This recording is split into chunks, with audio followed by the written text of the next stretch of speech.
नमस्कार मित्रों, target with PS परिहार परिवार में आपका बहुत स्वागत है और मैं आशा करता हूं कि आप लोग बहुत अच्छे होंगे। तो जैसा कि हम लोगों ने अपने पिछले 2 चैप्टर में, पिछले 3 लेक्चर्स में पाषाण काल तक हमने अपना सिलेबस फिनिश कर दिया है और आज हमारा जो अगला टॉपिक होगा वो होगा सिंधु घाटी सभ्यता। सिंधु घाटी सभ्यता जो है इसको इंडस वैली सिविलाइजेशन भी कहते हैं और इसके बारे में थोड़ी जानकारी होनी चाहिए कि इंडस वैली सिविलाइजेशन है क्या। देखिए, ऐसा है कि पहले इंडस वैली सिविलाइजेशन से पहले ये चूंकि इसको खोजने का श्रेय जो है वो अंग्रेजों को जाता है और इससे पहले ऐसा माना जाता था कि वैदिक परंपरा जो है वो भारत की सबसे प्राचीन परंपरा है। लेकिन इस खोज ने भारत में क्रांतिकारी परिवर्तन किए। अब यह मान्यता हुई कि भारत में भी मेसोपोटामिया, मिस्र, सुमेरियन, बेबीलोनिया आदि जैसी सभ्यताओं जैसी विश्व की प्राचीनतम सभ्यता भारत में भी थी। इस तरह की मान्यता हमें इस अध्याय से प्राप्त होता है। अब कुछ बेसिक चीजें हमें पता होनी चाहिए, जैसे कि सिंधु घाटी में, मतलब भारत में जो पुरातात्विक अन्वेषण होता है वो भारतीय पुरातत्व एवं सर्वेक्षण संस्थान जो है इसी के अंडर ऑब्जर्वेशन में ये सारा का सारा पुरातात्विक सर्वेक्षण का कार्य भारत में होता है और ये मिनिस्ट्री ऑफ कल्चर के अधीन है ये विभाग, जो कि भारत में पुरातात्विक सर्वेक्षण का काम करती है। अब क्या है कि भारत में जो सबसे पहले पुरातात्विक सर्वेक्षण या हड़प्पा सभ्यता की खोज की चर्चा होती है वो सन 1826 में चार्ल्स मैसन जो थे, इन्होंने भारत में खुदाई के दौरान किसी नगरी सभ्यता के होने का अनुमान किया। लेकिन उस समय चूंकि इन्होंने ऐसा बताया था कि यहाँ पे कुछ नगरी सभ्यताएं हो सकती हैं, लेकिन उस पर ज़्यादा वर्क हुआ नहीं। उसके बाद फिर हम देखते हैं तो आगे चल करके 1856 के आसपास जो है ब्रंटन बंधु जो थे, इनको कराची से लाहौर के बीच में एक रेलवे लाइन बिछा रहे थे। तो उस टाइम इनको वहाँ पे कुछ भग्नावशेष मिलते हैं जिसमें कि पत्थर थे और ईंटें थी। उन ईंटों का प्रयोग करके उन्होंने ये रेल लाइन के निर्माण में उसका प्रयोग तो किया, लेकिन उन्हें इस बारे में ज़्यादा जानकारी नहीं थी कि ये किसी प्राचीन सभ्यता से इसकी बिलोंगिंग है। तो अब यहाँ पे जो सीरियस वर्क है ये हुआ है 1872 में। 1872 में यहाँ पे सीरियस वर्क हुआ है, जब अलेक्जेंडर कनिंघम, क्योंकि 1826 में हम देखते हैं कि चार्ल्स मैसन ने भारत में किसी नगरी सभ्यता के होने का अनुमान व्यक्त किया था। तो जो अलेक्जेंडर कनिंघम है, इनका चूंकि भारतीय पुरातत्व में के प्रति इनका कहीं न कहीं से झुकाव रहा है और ये पुरातात्विक अन्वेषण का कार्य भारत में पहले भी करते रहे थे। तो उसके बाद फिर इन्होंने, चूंकि ब्रंटन बंधु ने भी जब वहाँ पे इस तरह के भग्नावशेष उन्हें प्राप्त हुए, तो उसके बाद इन्होंने 2 सर्वेक्षण के कार्य भारत में किए हैं। एक 1857 में किया है पहला सर्वेक्षण और दूसरा 1873 में। 1857-1873 के बीच में 1872 में लॉर्ड मेयो ने इनको भारतीय पुरातात्विक विभाग का जो है सर्वेक्षक घोषित किया और उस दौरान इन्होंने सर्वेक्षण के कार्य किए। इसीलिए भारत में इन्हें पुरातात्विक सर्वेक्षण विभाग के जन्मदाता के तौर पे जाना जाता है। ठीक है, तो अलेक्जेंडर कनिंघम जो थे भारत में पुरातात्विक विभाग के जो है जन्मदाता माने जाते हैं और इसकी स्थापना का श्रेय जो है वो लॉर्ड कर्जन के टाइम में हुआ था। लेकिन जो भी सीरियस वर्क इसमें हुए थे, जो भी इसमें सीरियस वर्क हुए थे तो सन 1921 में भारतीय पुरातत्व विभाग जो है उसके महानिदेशक जॉन मार्शल हुए और इनके दो सहयोगी थे जो कि भारतीय थे। एक थे दयाराम साहनी, इनका पूरा नाम जो है, और दूसरा है राखाल दास बनर्जी। दयाराम साहनी जो है इनको राय बहादुर दयाराम साहनी भी कहा जाता है, क्योंकि इनको राय बहादुर की उपाधि मिली थी। तो ये इनके सहयोगी थे जॉन मार्शल के 1921 में। और सबसे पहले 1921 में हड़प्पा की खुदाई का श्रेय इनको दिया जाता है और 1922 में मोहनजोदड़ो की खुदाई का श्रेय जो है राखाल दास बनर्जी को दिया जाता है। राखाल दास भी कहते हैं, राखाल दास भी, जो भी आपको ठीक लगे आप इनको बोल सकते हैं।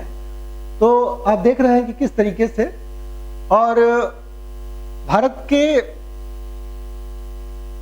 अब हम आगे बढ़ते हैं कि इसमें जब हम पढ़ेंगे इंडस वैली सिविलाइजेशन, इसमें हम कुछ बिंदुओं में चीज़ों को देखेंगे।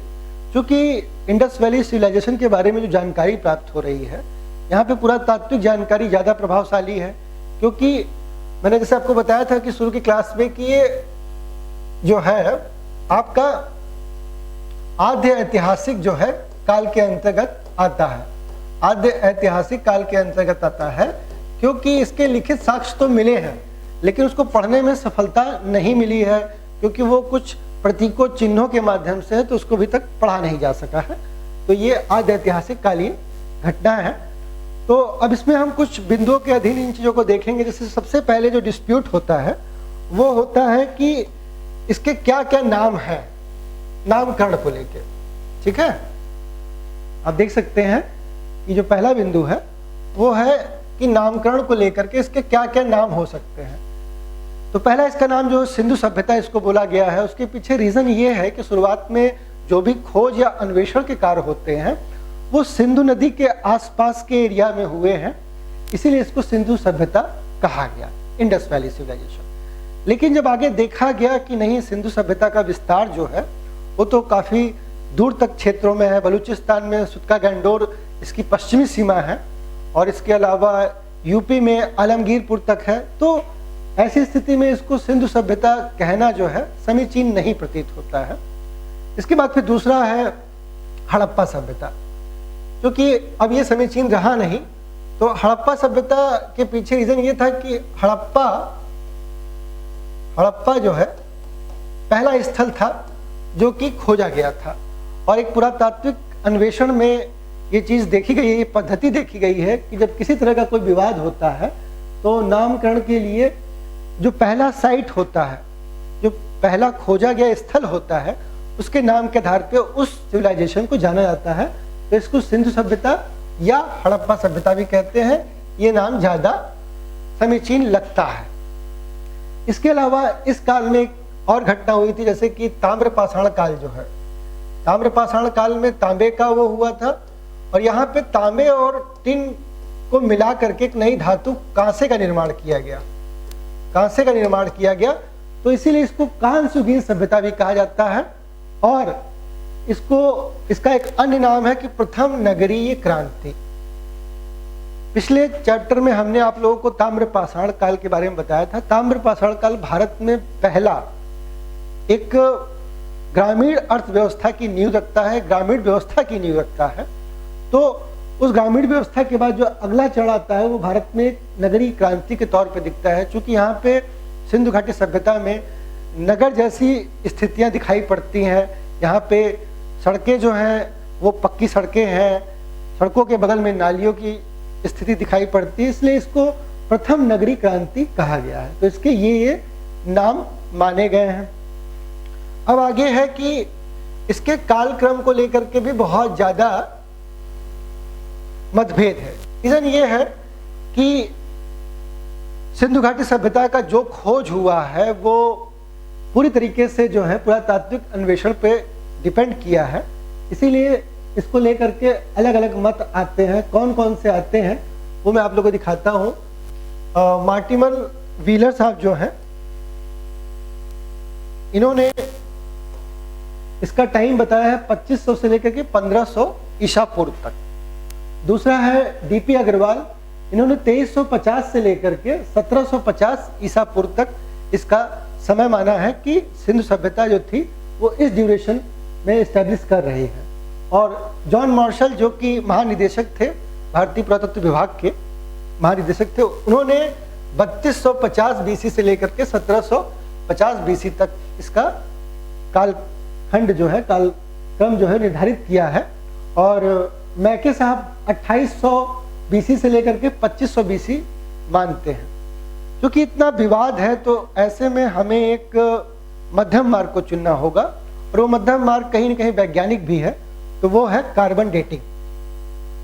तो मध्यम मार्ग है आपका कार्बन डेटिंग। कार्बन डेटिंग में ये निकाला गया, इसका जो टाइम पीरियड है वो 2500 बीसी से लेकर के 1750 ईसा पूर्व तक इसका टाइम माना गया। देखिए कार्बन डेटिंग जो है वो चूंकि जो भी लिविंग थिंग्स होते हैं वो कार्बन की मात्रा अपने बॉडी में लेते हैं और वो उसमें स्टोर होने लगती है। जब वो नॉन लिविंग थिंग्स में कन्वर्ट हो जाते हैं तो अब क्या है कि उनकी बॉडी से कार्बन की मात्रा सिर्फ रिड्यूस होती है, निकलती जाती है। तो जिस भी चीज में कार्बन की जितनी कम मात्रा होगी वो उतनी पुरानी मानी जाती है। तो ये एक वैज्ञानिक पद्धति है, तो हम इसी को मान करके चल रहे हैं कि ये जो है इसका टाइम पीरियड जो है वो 2500 ईसा पूर्व से लेकर के 1750 ईसा पूर्व तक है। अब जो तीसरी चीज है वो है कि इस सभ्यता के निर्माता हम किसे माने। देखिए होता क्या है कि जैसा कि पाषाण काल में हमने बताया था कि मानव किस तरीके से विकास कर रहा था, तो मानव का विकास जो है वो प्राइमेट से शुरू होता है। मानव का विकास जो है प्राइमेट,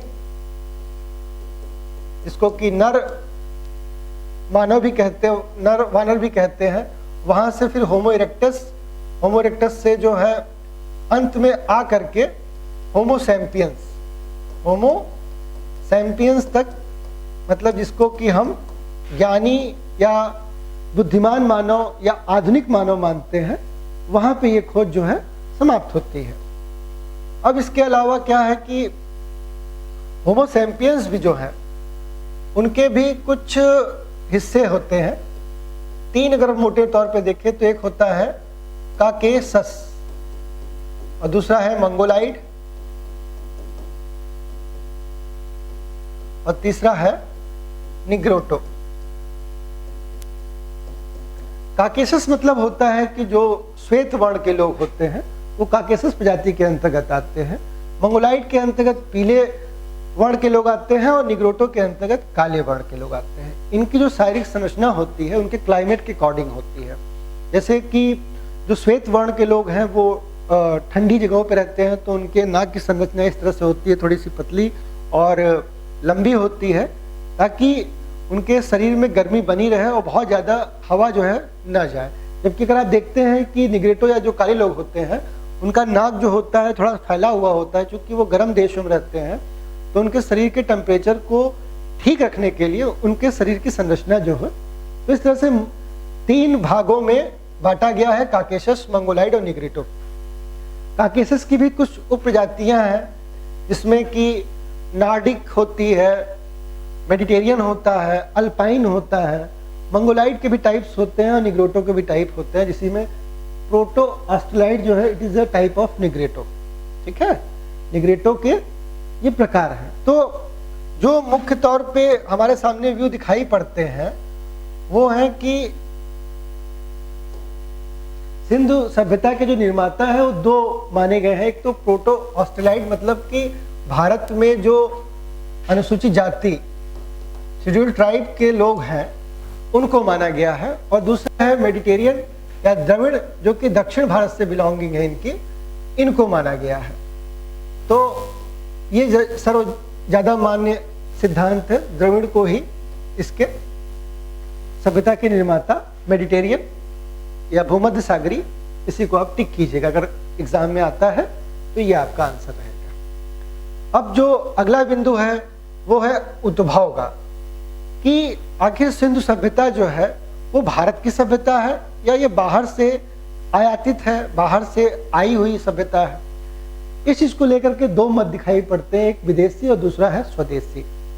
क्योंकि भारत में जो भी पुरातात्विक अन्वेषण का कार्य हुआ है वो अंग्रेजों के माध्यम से हुआ था, और अंग्रेज कहीं ना कहीं इस चीज को लेकर के बहुत ज्यादा उनके दिमाग में ये बात थी कि अगर हम भारतीयों को ये बताएंगे, क्योंकि उनका ये कहना था कि वो जब भारत में आते हैं व्यापार के लिए तो उन्होंने अपने शासन पद्धति को जस्टिफाई करने के लिए बताया कि भारतीय लोग जो हैं वो असभ्य हैं, बर्बर हैं, तो उनको कहीं ना कहीं सभ्य बनाने के लिए ये जो विदेशी सत्ता है वो भारत में काबिज होती है।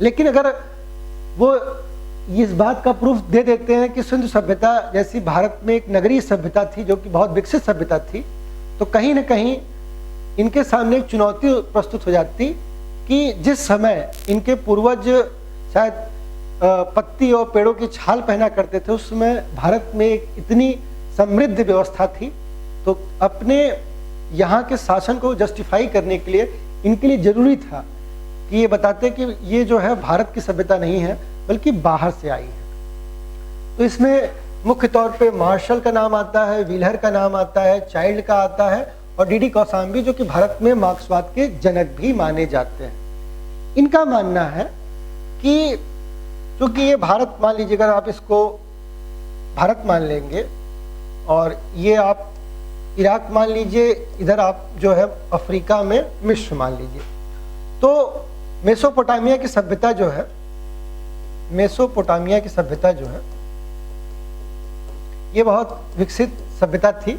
इसके अलावा मिस्र की सभ्यता जिसको नील नदी की सभ्यता भी कहते हैं, और इसी से लगी हुई मेसोपोटामिया के आसपास में, मेसोपोटामिया बेसिकली मतलब होता है दो नदियों के बीच में, और दजला और फरात नदी के बीच में इस सभ्यता का उद्गम होता है। अब क्या है कि इसी से आसपास तमाम और जो हैं, जैसे कि सुमेरियन सभ्यता, सुमेरियन सभ्यता, इसके अलावा आपका बेबीलोनियन सभ्यता, जैसे अन्य सभ्यताएं भी मेसोपोटामिया के आसपास दिखाई पड़ती हैं।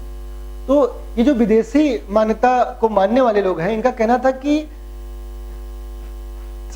ये जो सुमेरियन सभ्यता के लोग थे, धीरे धीरे समय के साथ उन्होंने प्रवास करना शुरू किया पूरब की तरफ, और ये भारत में आए और भारत में इन्होंने इस सभ्यता की नींव रखी, और इसको जस्टिफाई करने के लिए, अपने इस मत को जस्टिफाई करने के लिए उन्होंने बताया कि किस तरीके से मेसोपोटामिया के टाइम की बहुत सी चीज़ें भारत में पाई गई हैं। वहाँ पे भी एक नगरीय व्यवस्था दिखाई पड़ती है, भारत में भी दिखाई पड़ती है। इसके अलावा वहाँ के सिक्के जो हैं वो, वहाँ की मोहरें जो हैं वो यहाँ पे हड़प्पा सभ्यता, और इसके अलावा कुछ पत्रों में मेलुहा शब्द का भी वो किया गया है। मेसोपोटामिया में बहुत जगह पे मेलुहा शब्द को यूज किया गया है। मेलुहा जो है वो बेसिकली सिंधु घाटी सभ्यता के लिए, उस सभ्यता के लोग ये वर्ड यूज किया करते थे, मेलुहा। ये मेसोपोटामिया की सभ्यता में ये शब्द मिलता है, और इसकी समानता जो है सिंधु घाटी सभ्यता से की जाती है। तो इस तरह से मतलब इन लोगों ने ये बताया कि भारत में जो ये सभ्यता है, सिंधु घाटी सभ्यता है, ये बाहर से आई है, यहाँ पे इस तरह की कोई सभ्यता थी नहीं। और इनका ये मानना था कि ये जो है मध्य एशिया, मैक्स मूलर ने ये मत दिया है, मध्य एशिया से लोग जो है प्रवास करते हुए भारत में आए। तो प्रीलिम्स में इस मत को माना जाता है, लेकिन जब आप मेंस लिखेंगे तो वहाँ पे ये मत जो है फेल कर जाता है। और दूसरा है स्वदेशी। स्वदेशी में आते हैं अमलानंद घोष आते हैं, फेयर सर्विस आते हैं, डीपी अग्रवाल आते हैं, और अलचिन दंपत्ति। इनका मानना था कि सिंधु सभ्यता जो है वो ऐसा नहीं है कि कहीं बाहर से आयातित हुई है, बल्कि ये भारत में जो इससे प्राक हड़प्पाई सभ्यताएं थी, जिसमें कि आप ताम्र पाषाण काल को देख सकते हैं। इसके अलावा भारत में हड़प्पा के पहले के जो स्थल हैं जिनको प्राक हड़प्पाई सभ्यता कहा जाता है, जिसमें कि आपका राजस्थान में सोथी संस्कृति दिखाई पड़ती है, पश्चिम में आपका पाकिस्तान साइड में बलूचिस्तान में कुल्ली, नाल, इस तरह की तमाम संस्कृतियां जो हैं, जो कि हमें आपको बताया कि जो ताम्र पाषाण काल है वो भारत में पहला जो है ग्रामीण सभ्यता की रूपरेखा इन्होंने खींची। अब धीरे धीरे इसी में विकास होने लगा, और चूंकि इस टाइम भी इनका संबंध जो है मेसोपोटामियन सभ्यता से है, तो इन्होंने बोला कि ये जो है उससे प्रभावित हो सकती है, लेकिन ये भारतीय सभ्यता है जो कि भारत में, और इस मत को फेयर सर्विस साहब कहते हैं। फेयर सर्विस ने कहा कि ये भारत की जो सभ्यता है, सिंधु सभ्यता है, ये कहीं बाहर से आयातित नहीं हुई है, बल्कि ये पहले से यहाँ पे व्याप्त प्राक हड़प्पाई सभ्यता, जिसमें कि मेहरगढ़ की सभ्यता, ताम्र पाषाण कालीन सभ्यता, यही सब आगे विकसित होकर के सिंधु सभ्यता का रूप लेती है। इसके अलावा क्रेमर साहब भी कहते हैं कि ये भारत की जो सोथी संस्कृति जो राजस्थान में है, ये उससे निकला हुआ है। तो प्रीलिम्स में आप इसको मानेंगे, लेकिन जब मेंस की बात आएगी तो मैं आगे, चूंकि मेंस का ये प्रश्न बनता है, तो आगे जो लेक्चर लिए जाएंगे आपके आगे, जिसमें कि मेंस की क्लासेस चलेंगी, इस अध्याय में से 4 प्रश्न बनते हैं, उस पर हम विस्तार से इस बात को समझेंगे कि स्वदेशी और विदेशी के मत को माना जाए कि कौन सा मत ज्यादा प्रभावशाली है।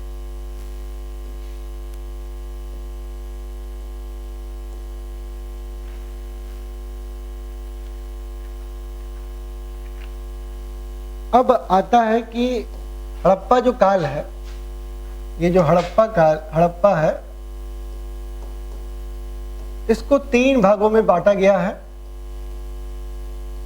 एक है प्राक हड़प्पा। प्राक हड़प्पा ये बेसिकली हड़प्पा सभ्यता या जो हड़प्पा स्थल है, उससे जो पहले यहाँ पे जो भी सभ्यताएं थी, जिस तरह की स्थितियां थी, ये उसको जो है उसका प्रतिनिधित्व करता है, जिसमें कि आपका मेहरगढ़ इसी के अंतर्गत आता है, कोट दीजी, और दूसरा है हड़प्पा, और तीसरा है हड़प्पोत्तर। मतलब ये बात के जो है, इसमें आपका राखी गढ़ी आएगा, इसके अलावा रोजदी आएगा, रंगपुर आदि। तो अब आगे हम लोग देखते हैं कि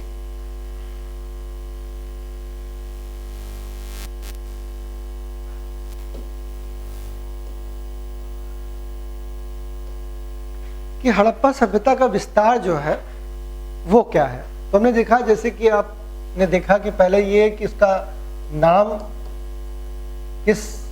कौन सा नाम बेस्ट माना जाए, उसके बाद फिर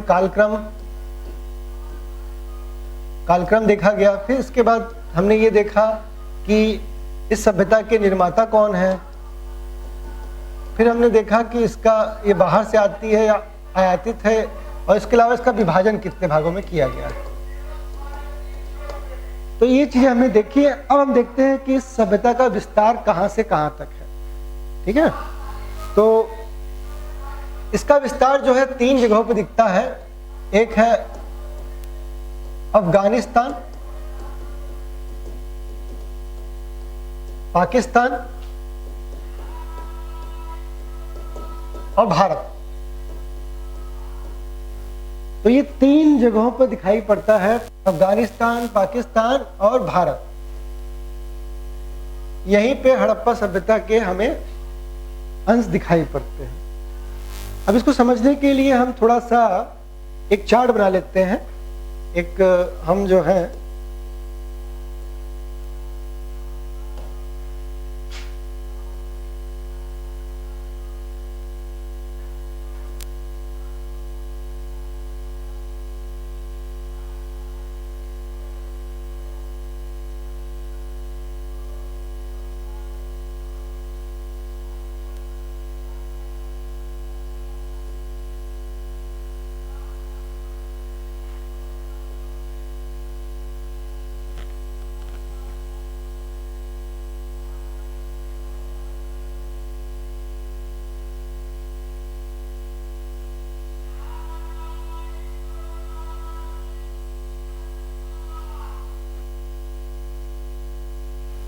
तो अगर हम देखते हैं इस मैप को, अगर इसको, ये भारत है आपका,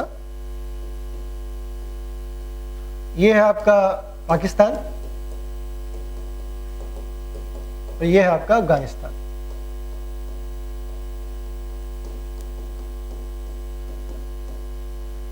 तो इस सभ्यता में जो भी हमें चीजें मिली हैं, उसका जो सबसे उत्तरी बिंदु है वो है मांडा, और सबसे जो पश्चिमी भाग है वो है सुत्का गैंडोर, सबसे पूर्वी भाग जो है वो है आलमगीरपुर, और सबसे दक्षिणी भाग जो है वो है दैमाबाद। ठीक है, तो ये हो गया आपका दैमाबाद, ये हो गया आलमगीरपुर, और ये हो गया मांडा, और ये हो गया सुत्का गैंडोर।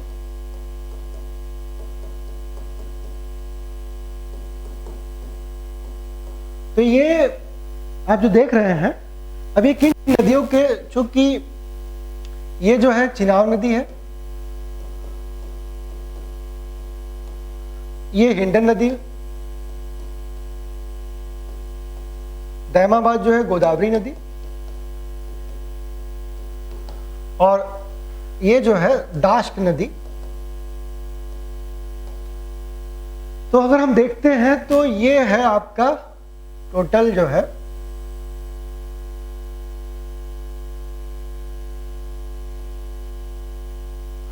ये सिंधु घाटी सभ्यता का जो है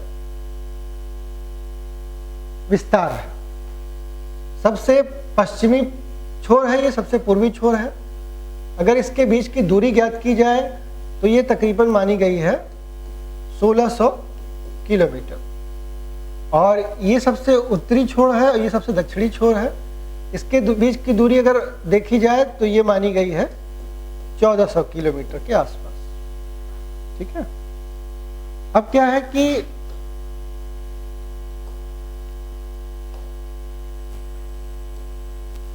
जो सिंधु सभ्यता है, अगर उसके हम विस्तार को देखेंगे तो ये तकरीबन आपका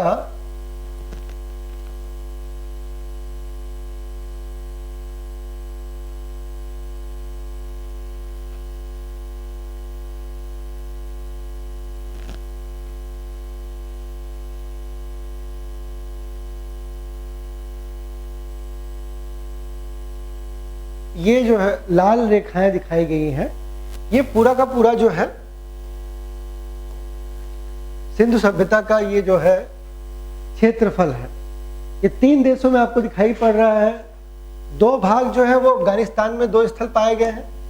ठीक है, एक ये है और एक इधर ही है। और पाकिस्तान में जो है, जो पाया गया है, पाकिस्तान में, अफगानिस्तान में 2 जगह पाई गई है। एक है मुंडिगाक और दूसरा है सुर्तगई। ये 2 स्थल जो है वो अफगानिस्तान में मिले हैं। ये बहुत महत्वपूर्ण नहीं है, बस आपको पता होना चाहिए कि कौन कौन से 2 स्थल हैं जो कि अफगानिस्तान में पाया गया है। अब जो पाकिस्तान में पाया गया है, अब जो पाकिस्तान में पाया गया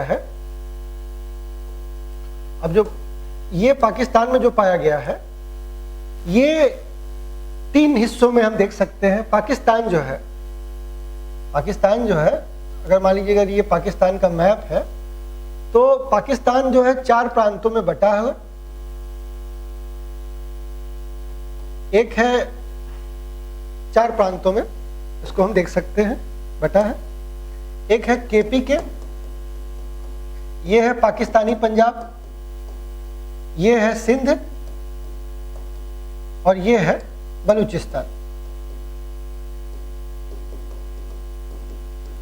तो ये पाकिस्तान का मैप है, जिसमें कि ये हिस्सा जो है KPK का है, ये पंजाब का है, ये सिंध का है, और ये बलूचिस्तान का है। बलूचिस्तान पंजाब पाकिस्तान का सबसे बड़ा प्रांत है। तो हड़प्पा सभ्यता जो पाकिस्तान में मिली है वो इन्हीं 3 प्रांतों के अंतर्गत मिली है। ठीक है, तो अगर हम पाकिस्तान की बात करेंगे तो पाकिस्तान में इसके जो स्थल हैं वो हो गए हैं, मान लीजिए ये पाकिस्तान है, तो उसको हम 3 तौर पे देख सकते हैं। एक है पंजाब प्रांत, दूसरा है सिंध प्रांत और तीसरा है बलूचिस्तान। आप चाहे तो इसकी फोटो खींच सकते हैं, स्क्रीनशॉट ले सकते हैं इसका, इससे आपको आइडिया हो जाएगा कि कहाँ तक इसका विस्तार है। सबसे इसकी पश्चिमी सीमा जो है सुतका गैंडोर है, पूर्वी सीमा जो है आलमगीरपुर है जो कि मेरठ में पड़ती है, और सबसे उत्तर जो है मांडा जो कि कश्मीर में है, जम्मू, और सबसे निचला हिस्सा जो है दक्षिण का वो दैमाबाद है जो कि महाराष्ट्र में पड़ता है। तो अब हम देखें इसको कि पंजाब में क्या इंपॉर्टेंट है आपके लिए। पाकिस्तानी पंजाब में जो है वो हड़प्पा हो गया, हड़प्पा, इसके अलावा गुमला हो गया, ठीक है, हड़प्पा, गुमला और डेरा इस्माइल खां। इसमें से हड़प्पा फेमस है, गुमला तो इतना फेमस है नहीं, लेकिन फिर भी आपको पता होना चाहिए कि पंजाब में 2-3 तो याद ही कर लीजिए कि हड़प्पा, गुमला और डेरा इस्माइल खां, ताकि मेंस में आप लोगों को इससे सहायता मिले। सिंध के अंतर्गत आता है मोहनजोदड़ो प्रांत, मोहनजोदड़ो, दूसरा है चनहूदड़ो, ये सब सिंध के अंतर्गत आते हैं। और इसके अलावा आमरी भी आता है, आमरी, आमरी के अलावा अली मुराद और कोट दीजी, ये भी सिंध प्रांत के अंतर्गत आते हैं।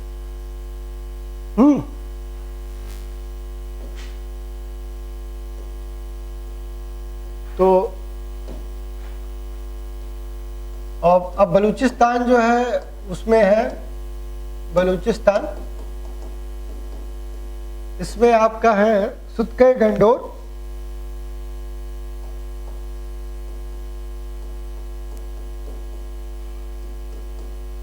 दूसरा है सुतका को, तीसरा है डाबरकोट और चौथा है बालाकोट।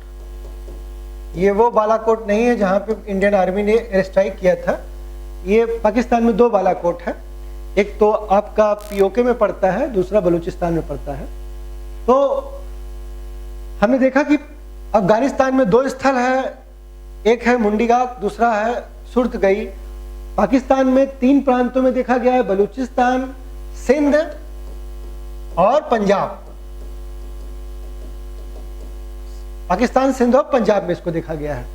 तो पंजाब में हमने देखा हड़प्पा प्रमुख है, सिंध में मोहनजोदड़ो, चनहूदड़ो ये प्रमुख है, बलूचिस्तान में जो है हम हल्का सा सुतका गैंडोर के बारे में जानेंगे, लेकिन नाम हमें पता होना चाहिए कि कौन कौन से नाम हैं। अब इसके अलावा भारत में कौन कौन से स्थल हैं उसको भी हम देखने की कोशिश करेंगे। भारत में कौन कौन से स्थल हैं। अब भारत की बात करते हैं तो भारत में पहला है कश्मीर,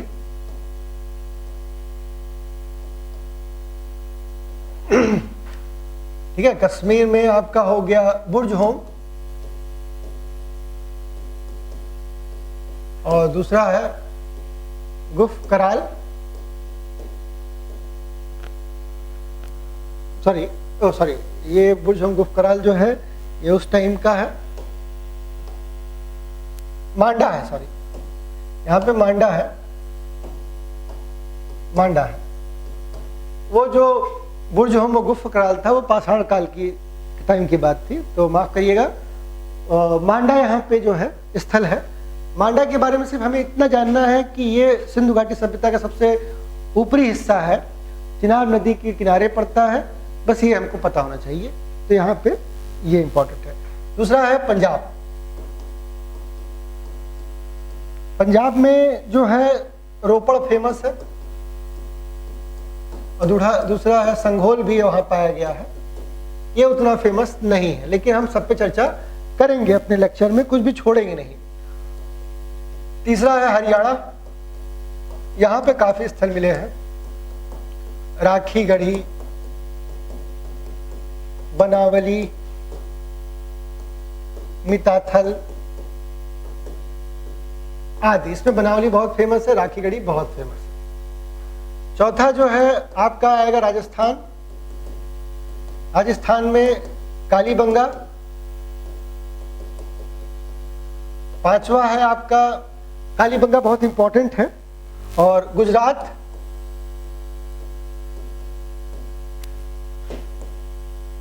गुजरात में भी हम हिस्सों को दो भागों में देख सकते हैं। एक है कच्छ का क्षेत्र और दूसरा है खंभात की खाड़ी जो है।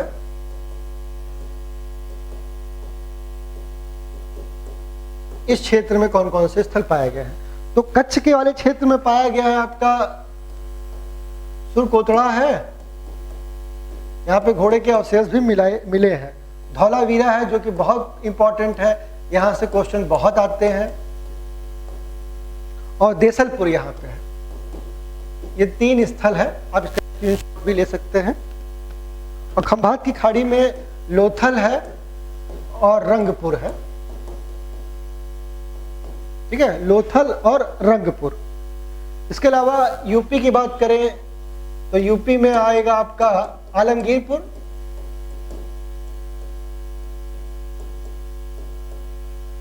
और सातवां जो है आपका वो है महाराष्ट्र। महाराष्ट्र में दयामाबाद। ठीक है, तो ये सारे स्थल आपके हैं। तो हमने बता दिया कि आपका इसका विस्तार कहां से कहां तक है। वो आपने मैप में भी देख लिया है कि मैप में इसका विस्तार जो है वो कहां से कहां तक है। ये आप आराम से मैप में देख सकते हैं कि इसका विस्तार जो है वो कहां से कहां तक है, किन किन देशों में है और किन देशों में कौन से महत्वपूर्ण स्थल हैं, हम इसके बारे में चर्चा कर रहे हैं। अब जहां से प्रश्न आते हैं हम उसकी चर्चा करेंगे कि प्रश्न जो है वो कहां कहां से आ रहे हैं। तो वो 10 प्रमुख स्थल हैं जहां से प्रश्न पूछे जाते हैं। इसके अलावा एक अन्य महत्वपूर्ण चीज है, वो भी हम जान लेते हैं, नगर विन्यास।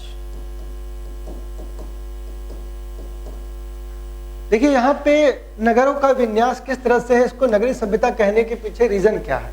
हड़प्पा सभ्यता नगरीय सभ्यता इसलिए है क्योंकि यहाँ पे नगरों के जो गुण हैं वो दिखाई पड़ते हैं, उसके जो एट्रीब्यूट्स हैं वो दिखाई पड़ते हैं कि एक सिटी कैसे होती है।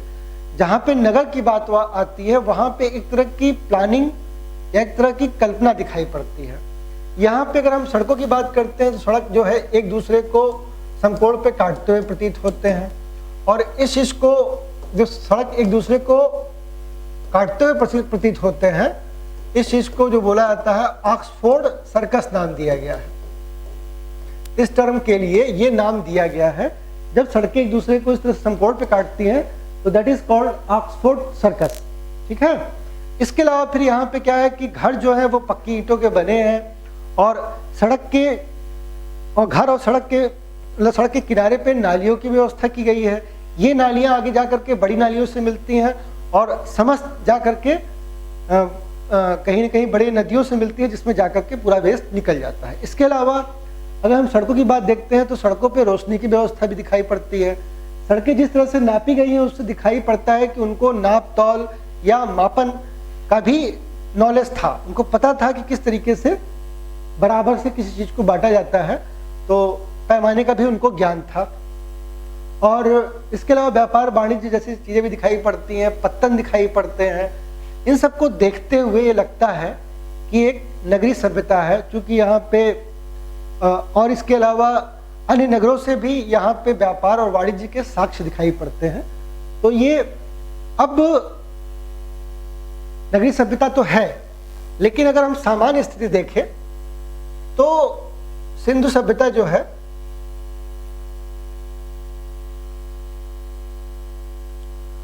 जो शहर है वो दो भागों में बटा दिखाई पड़ता है। एक है ऊंचा टीला वाला भाग, और तीसरा है निचला हिस्सा।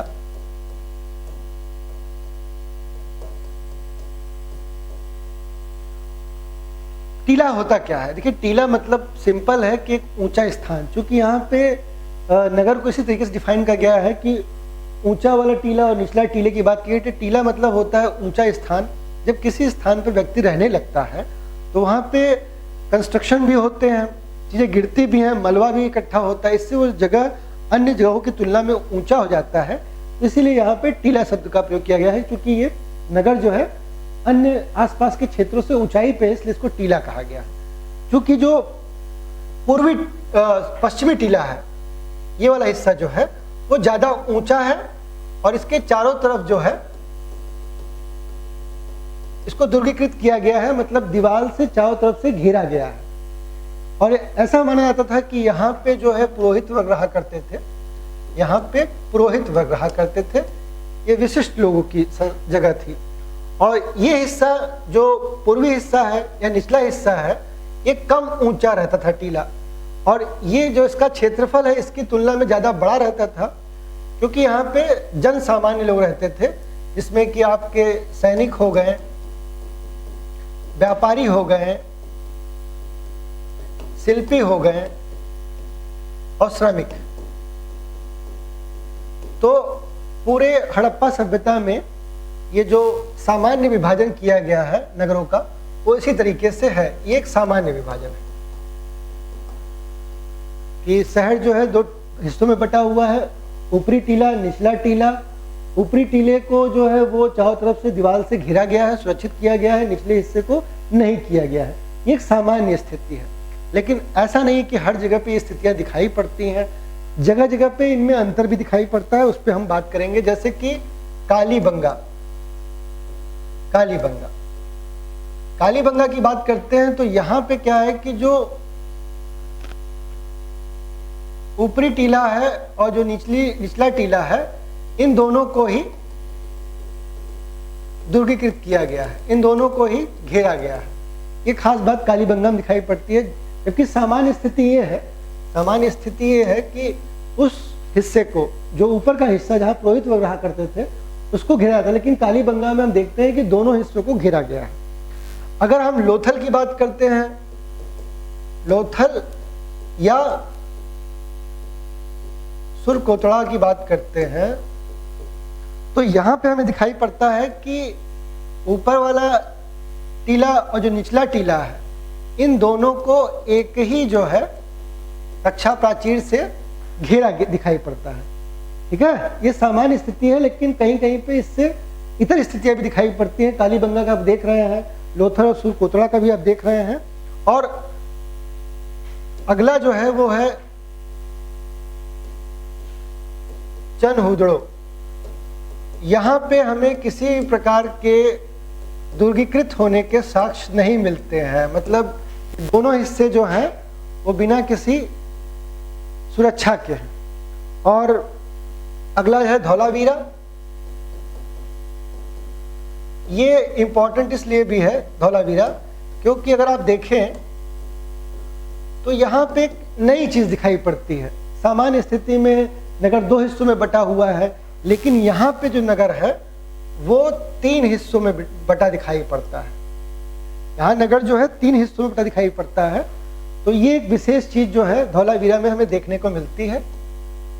तो इस तरह से हम लोग इस सारे के सारे क्लास को हम अब अगले जो हमारे क्लासेस होंगी, जो अगला चैप्टर होगा, उसमें हम किन किन चीज़ों पे बात करेंगे वो मैं हल्का सा आपको व्यू दे रहा हूँ कि अगला जो हमारा है उसमें हम बात करेंगे कि जो प्रमुख स्थान है, ठीक है, प्रमुख स्थान जितने भी हम 10 प्रमुख स्थान के बारे में विस्तार से बताएंगे और कुछ अन्य के बारे में जो विशेषताएं हैं उन पे भी चर्चा की जाएंगी। इसके बाद फिर हम लोग विशेषताओं की बात करेंगे। कल के उसमें विशेषताओं में आपका राजनीतिक स्थिति क्या है, सामाजिक स्थिति क्या है, धार्मिक स्थिति क्या है, आर्थिक स्थिति क्या है, आर्थिक स्थिति क्या है, कला की क्या स्थिति है, और इसके बाद सिंधु घाटी का पतन जो है वो किस तरीके से होता है, इसको लेकर के भी बहुत से मत हैं। तो इन सब की चर्चा हम अपने अगले लेक्चर में करेंगे, जिसमें कि हम इसको पूरा का पूरा यहाँ पे ख़त्म करेंगे। इसके बाद फिर उसके अगले लेक्चर में हम लोग मेंस की बात करेंगे इस अध्याय से टोटल 4 मेंस में, तो उन चारों पे भी विस्तृत चर्चा होगी। और इसके अलावा अगर ये जो सारा क्लास का लेक्चर है, इसका ये जो चार्ट मैं यहाँ पे बनाता हूँ, इसका लिंक जो है, अगर आपको इसको चार्ट को लेना है, प्राप्त करना है संस्थान से, तो नीचे डिस्क्रिप्शन में आप जा करके उस चार्ट को प्राप्त कर सकते हैं। और घर में, क्योंकि वो व्यवस्थित चार्ट रहता है जिसमें कि सारी जानकारियाँ भी रहती हैं, हो सकता है कि यहाँ पढ़ाते समय 1-2 चीज़ें मिस हो जाती हों, तो उस चार्ट में कंप्लीट रहता है, वो आप नीचे जा करके उसको वहाँ से प्राप्त कर सकते हैं। तो उम्मीद करता हूँ कि आप लोग को ये क्लास अच्छा लगा होगा। तो अगले चैप्टर में हम लोग मिलते हैं। अगले जो सिंधु घाटी सभ्यता है उसके इन प्रमुख विशेषताओं के बारे में हम चर्चा करेंगे। तो आज हमारा क्लास यहीं पे समाप्त होता है। धन्यवाद।